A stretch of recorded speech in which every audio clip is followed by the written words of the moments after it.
Okay, now today is Wednesday. This is no live show, but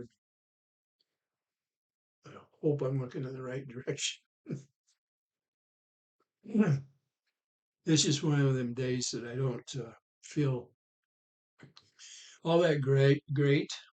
That I still have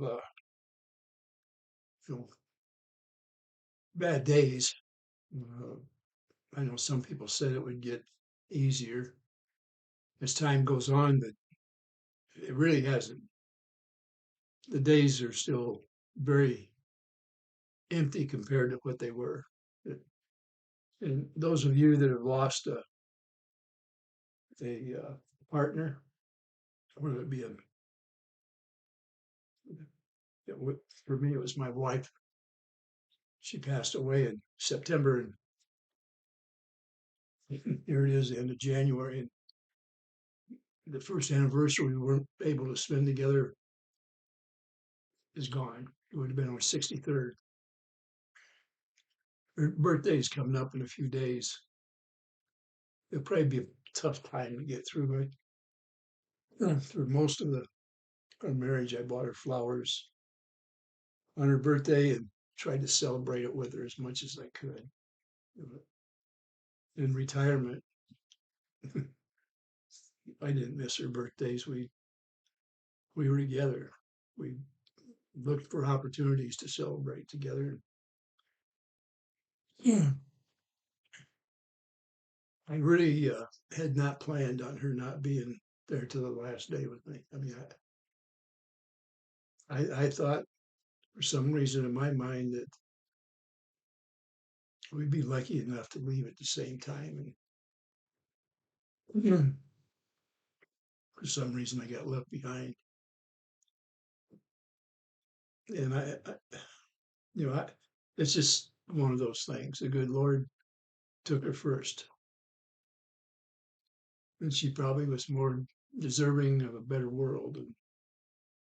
And I fully believe that hers is a happy world that she's in, and I'll get to join her someday.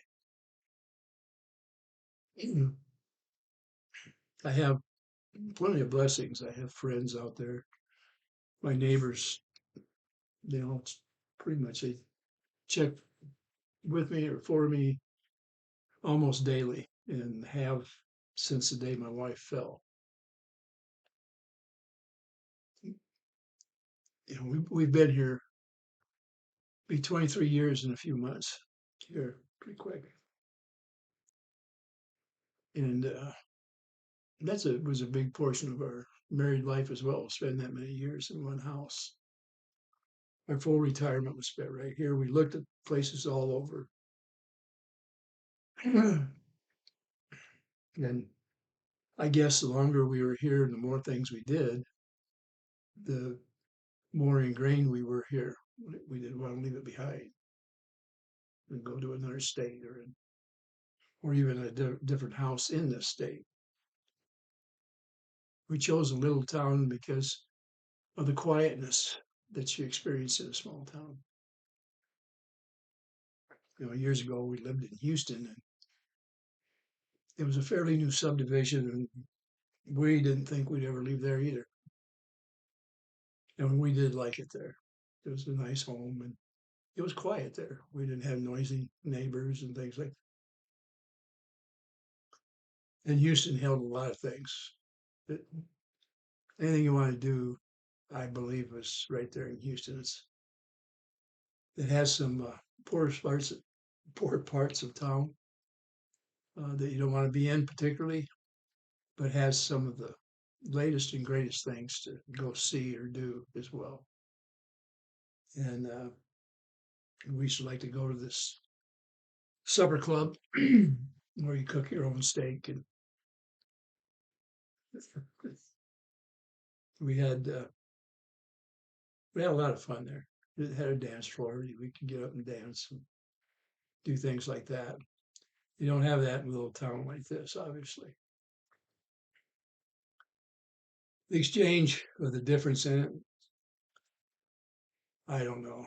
Is it worth it? I think that living in a small town is worth it. You can always fly somewhere to spend a vacation somewhere and do more things. And my wife and I, we had a motorhome that we traveled around in quite a bit. The last one we had, we've had four motorhomes over the years. And by the way, we enjoyed them because it was kind of like taking your home with you all the time when you go. Um, the last one was a dream we had together. It was a diesel. It was like driving a Cadillac down the road. We didn't feel the bumps, and you could run as fast as you wanted to, or fast as the law allowed. We had made a mutual decision a couple of years ago to sell it because age was catching up with us, and it was just inevitable that to to be on the safe side, it was to not be driving something that big. We missed it, so we could go anywhere we wanted and take our pets with us. Uh, something else.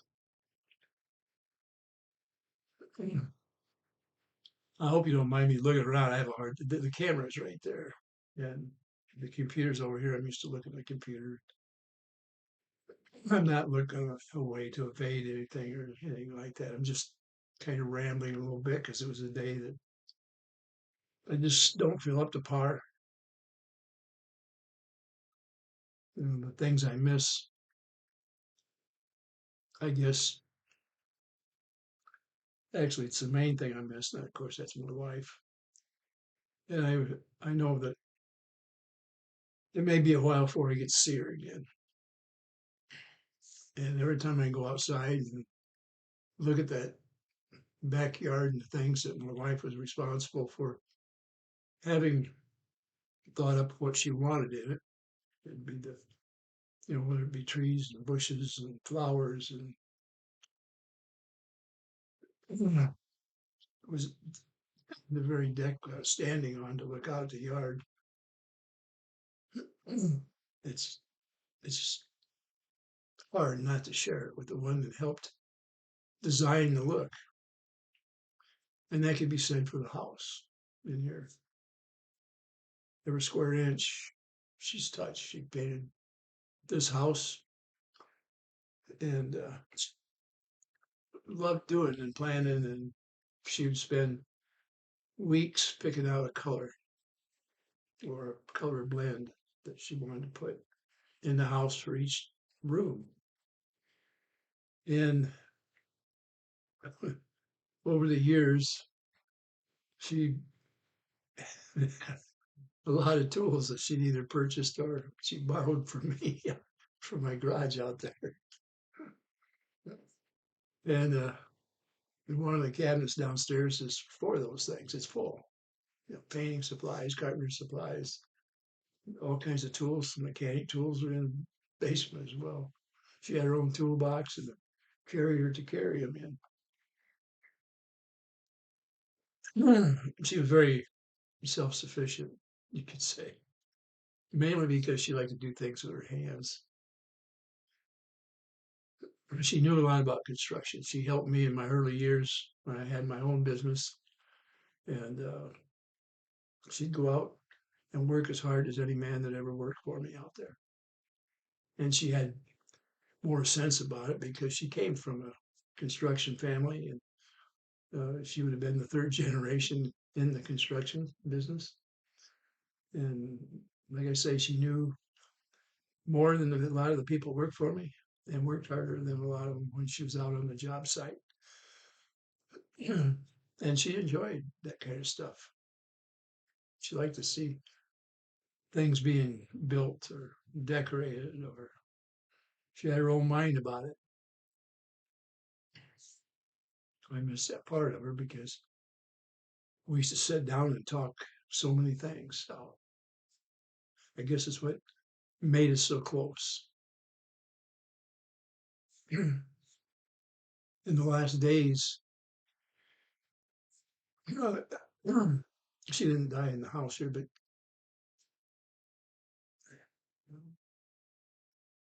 it was a slow process of what she went through. And it was so slow process that we didn't realize it was equipment that was behind her, the pumps and the different medications and the machinery and stuff that kept her alive. And she tolerated it. I don't know how, but she did. And she was in critical care most of the 2 months, last 2 months of her life, critical care. There was somebody in her room every 15, 20 minutes, seeing to her needs and checking the equipment and adjusting the chemicals they use to keep her body alive. And she had her full facilities as far as she was able to think, talk. She couldn't walk uh, like most of us can. She had some broken pieces, and but she made up with it with her one-liner jokes. She was full of one-liners, and she was that way with the people that were taking care of her, and myself, and uh, one of my daughters spent a lot of time with her. I did have another come up and visited just not too long before she passed away, and they were able to talk and have a good time.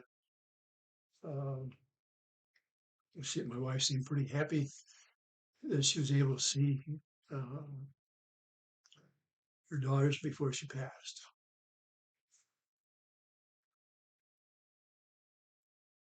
And I don't know what else to talk about. I say it's one of them days where I don't feel the greatest. Yeah, I still have people trying to make my life miserable, and they have no idea that no matter what they say or do, you can't make my life any worse. I'm still numb from when my wife passed away. The earth, the world, whatever you want to call it, it no longer has a real feeling about it. The caring I might have had at one time, most of that is kind of drying up and going away.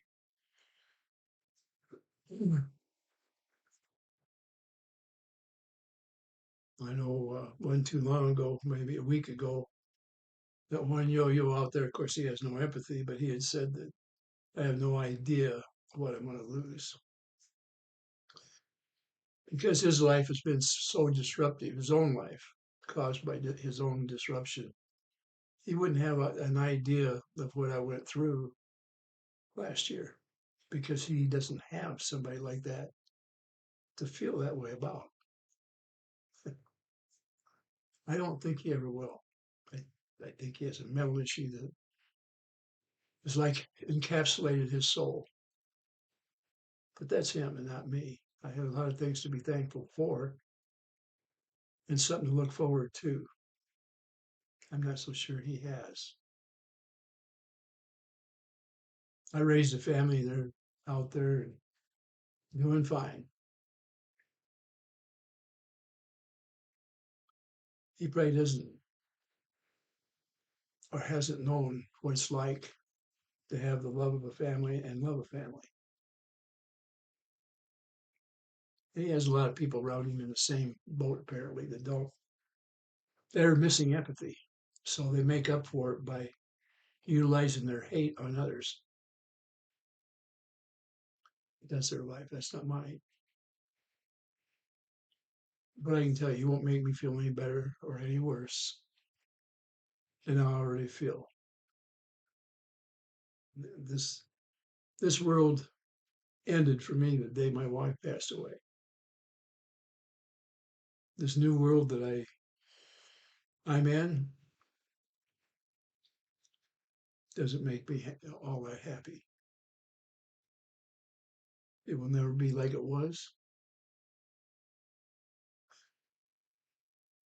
unfortunately.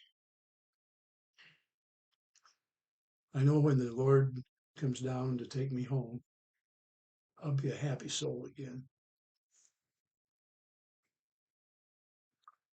I don't have much else to say.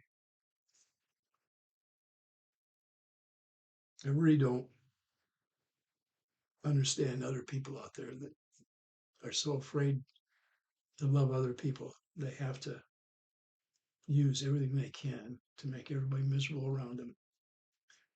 People can't even feel safe coming on here and making comments on my computer or on my videos because of the threats that were out there and the hate that follows them back to their own video or in the video itself.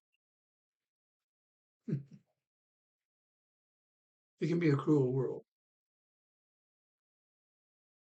But since I've already been through the fire, I don't think it'll get any worse than it already has for me.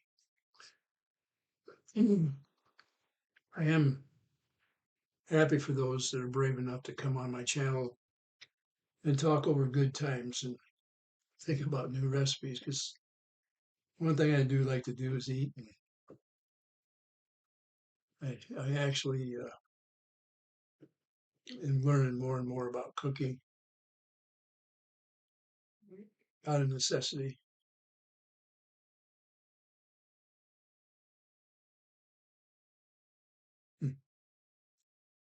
My wife was a wonderful cook, and I miss all those things that she did.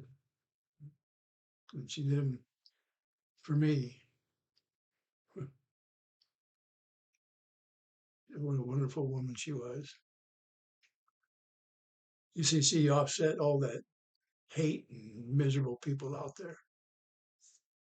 To walk in the door and see that big smile on her face and hear about what went on all day, joking around, stuff like that.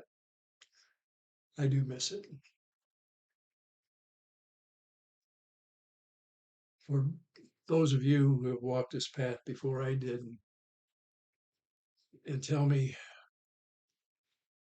it'll get better, maybe not go away.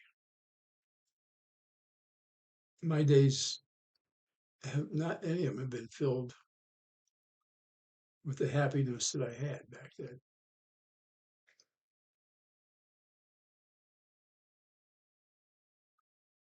I hope that I can maybe start appreciating some of the things that are around me and the people. And I am thankful for my neighbors that check on me on a daily basis. They either call, talk, or come over. And they've been doing that since day one. Well, I'm not going to talk anymore. Right?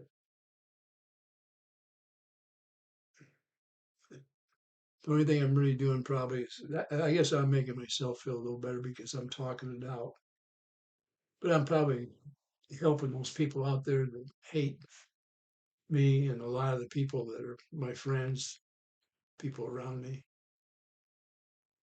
And they'll use this video as they have all the ones past to make money off from. And they use hate as a reason for it.